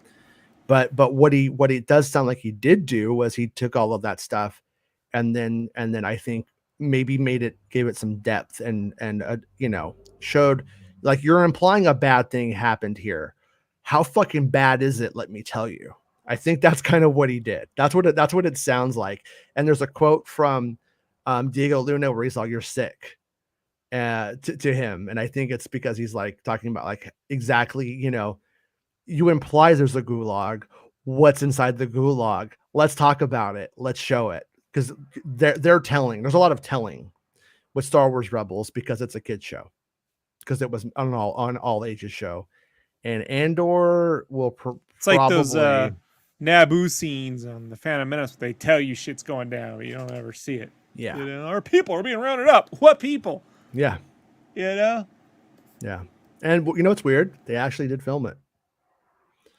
They didn't film. They filmed for ILM the assets of the people rounded up, and you can just kind of see them far away, but no close ups, nothing. You know what I mean? Or actually, you don't. I don't even think you see it. Like when she looks out the window. Yeah. But anyways, it's time to call this a show because my kids are coming right now, so I got to go, and I got to go unlock the door, which is still locked. They can't even get in if they get here. So thanks to everybody for being a channel member, for liking the video. Leave comments. We'll talk to you in the comments if you missed the show, and I always appreciate it. And share the show with your friends. Thank you for letting it play to the end if you have. That is much appreciated. And we will be back tomorrow at 11 a.m. Pacific Standard Time to talk about all of the Empire articles in depth and all that kind of stuff. And we'll look back on some stuff. And we will anything that we missed, let us know, and we'll get into it tomorrow. But I think we actually did it all today. Magically, we found the time. I didn't think we could do it, but we did. So I'll see you guys tomorrow. I gotta go, Rob. I made less jokes. I gotta go, Rob, after right now. But I'll see you later, man. All right, peace. Bye. It's the end of the show. Come on, let's go. Hey! It's the end of the show. Come on, let's go. Hey! It's the end of the show. Come on, let's